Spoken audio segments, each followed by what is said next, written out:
तो आज के क्लास का पहला प्रश्न है, कक्षा में बच्चों के अधिगम को सहयोग देने के लिए निम्न में से कौन सी योजना प्रभावशाली नहीं है।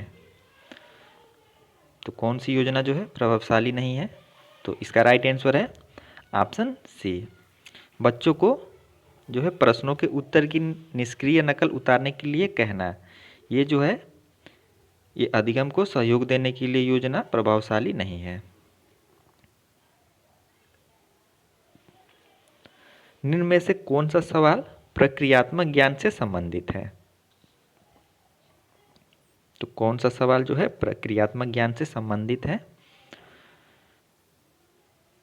तो ये है 3 अंकों वाली संख्याओं को जोड़ने का तरीका क्या है। ऑप्शन सी राइट आंसर है। प्रश्न संख्या 3 है, सीखने के सामाजिक संदर्भ के संबंध में निम्नलिखित में से कौन सा कथन सही नहीं है।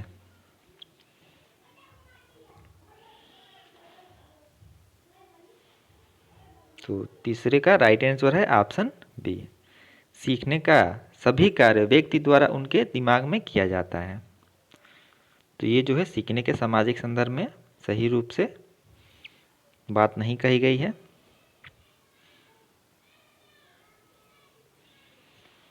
चार नंबर का प्रश्न कथन और कारण का प्रश्न है।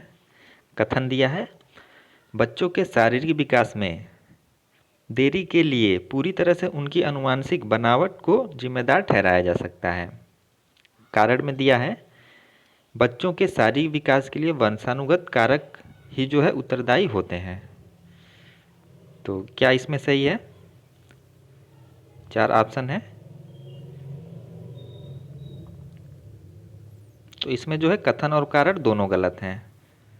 तो इसका राइट आंसर है ऑप्शन डी, ए और आर दोनों गलत हैं।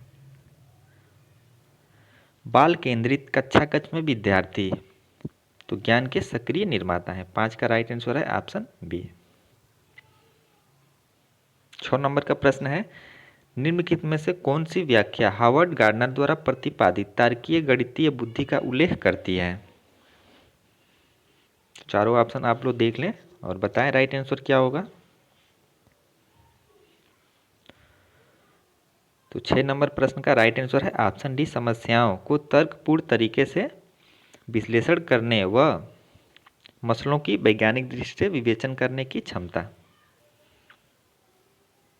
7 नंबर का प्रश्न है, एक प्रगतिशील कक्षा में अधिगम तो ये अंतःक्रिया व संवाद द्वारा होता है। निम्न में से कौन सा कारक विद्यार्थियों की असफलता के लिए जिम्मेदार है। तो ये है असंदर्भित पाठ्यक्रम। राष्ट्रीय शिक्षा नीति 2020 प्रस्तावित करती है कि शिक्षा खाली स्थान होनी चाहिए, तो कैसी होनी चाहिए। तो ये होनी चाहिए अन्वेषण प्रेरित व खोज उन्मुखी। एक नया विषय पढ़ाना शुरू करने से पहले एक शिक्षक के लिए यह जानना महत्वपूर्ण है। 1 नंबर में दिया है, बच्चे पहले से क्या जानते हैं। 2 में है सामान्य भ्रांतियाँ। सी में मतलब तीसरे में है विषय सीखने के लिए पूर्वापेक्षाएं। और 4 में दिया गया है विद्यार्थियों की पसंदीदा अधिगम शैली। और 4 ऑप्शन दिए गए हैं, तो ये चारों राइट हैं। 1, 2, 3 और 4, तो राइट आंसर है ऑप्शन डी। 11 नंबर का प्रश्न है, सीखने के लिए संरचनात्मक उपागम के द्वारा निम्नलिखित में से किसे बढ़ावा दिया जाता है। तो ए और बी में से ही राइट आंसर है। तो इसका राइट आंसर है ऑप्शन बी, पूछताछ आधारित शिक्षा। 12 नंबर का प्रश्न है, निम्न में से कौन सा कथन सार्थक अधिगम की श्रेष्ठ परिभाषा देता है।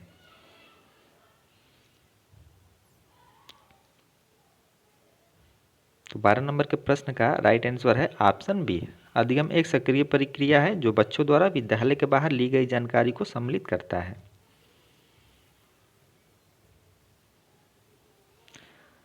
कथन और कारण। कथन है, यह महत्वपूर्ण है कि विद्यार्थियों को अपने स्वयं के अधिगम पर कुछ नियंत्रण करने की अनुमति दी जाए। कारण, अपने अधिगम पर नियंत्रण रखने से विद्यार्थियों को यह निर्णय लेने में मदद मिलती है कि क्या सीखना है और कैसे। और 4 ऑप्शन दिए गए हैं, तो कौन सा ऑप्शन राइट है?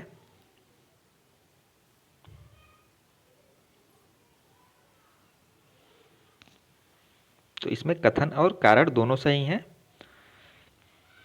और जो कारण है वो सही व्याख्या करता है कथन की।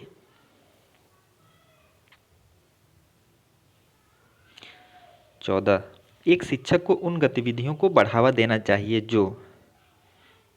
जो सांस्कृतिक रूप से उपयुक्त हों। 15 पूछा है, समस्या समाधान के संदर्भ में किसी समस्या को एक ही तरीके से प्रस्तुत करने पर अटक जाना क्या कहलाता है? तो ये कहलाता है रिस्पॉन्स सेट, अनुक्रिया समुच्चय। 16 नंबर का प्रश्न है, प्रतिभावान विद्यार्थी, 4 ऑप्शन दिए गए हैं, तो ये जानकारी को जल्दी और सही तरीके से अवशोषित करते हैं। 17 नंबर का प्रश्न, एक शिक्षक को अपने विद्यार्थियों को किसी प्रश्न का उत्तर देने के लिए सहज अनुमान लगाने के लिए क्या करना चाहिए? तो 17 का राइट आंसर है ऑप्शन ए, प्रोत्साहित करना चाहिए। 18 नंबर का प्रश्न है, विद्यार्थियों को हाल ही में खोजे गए संप्रत्यय पर विस्तारण में मदद करते समय निम्नलिखित में से किससे बचना चाहिए? 4 ऑप्शन है, तो इसमें राइट आंसर है ऑप्शन डी, बोर्ड पर लिखना और विद्यार्थियों से इसे बिना समझे नकल करने के लिए कहना। 19 नंबर का प्रश्न, किस तरह के पाठ्यक्रम को लागू करके विद्यार्थियों की विफलता को कम किया जा सकता है? तो राइट आंसर है जो उनके सामाजिक संदर्भ से जुड़ा हो। 20 है, सार्थक सीखने के निम्न में से क्या महत्वपूर्ण है? तो ये है बच्चों के विचारों और अनुभवों को जगह देना। 21 नंबर का प्रश्न, अधिगम प्रक्रिया को सुसाध्य करने के लिए एक अध्यापिका को ऐसे इस्तेमाल करना चाहिए जो कि आप सारी चिंतन को प्राथमिकता दें।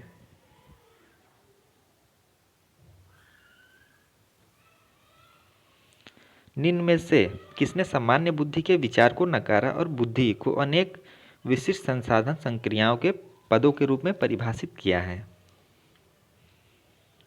तो ये है Howard Gardner, option D right answer है। एक संरचनावादी कक्षा में निम्न में से किस पर महत्व दिया जाना चाहिए? किस पे महत्व दिया जाना चाहिए? तो संरचनात्मक मूल्यांकन पे।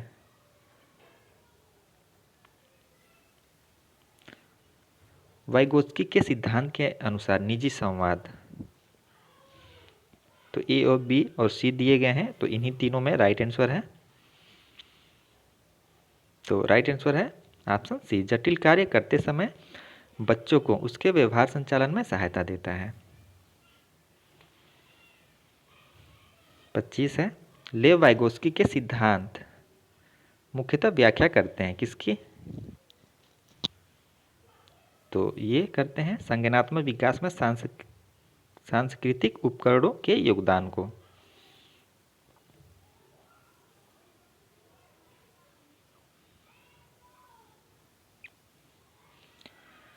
26 नंबर का प्रश्न है, निम्न में से कौन सा नियम यह सुझाव देता है कि शरीर के विभिन्न अंग विकास के विभिन्न चरणों में भिन्न भिन्न दरों में विकसित होते हैं? तो विकास का कौन सा सिद्धांत है ये? तो ये है विकास की दिशा अधोगामी एवं शीर्षगामी है। निम्न में से कौन सा कथन सही है? 4 ऑप्शन दिए गए, आप लोग चारों ऑप्शन पढ़ लें और बताएं कौन सा कथन जो है वो सही है।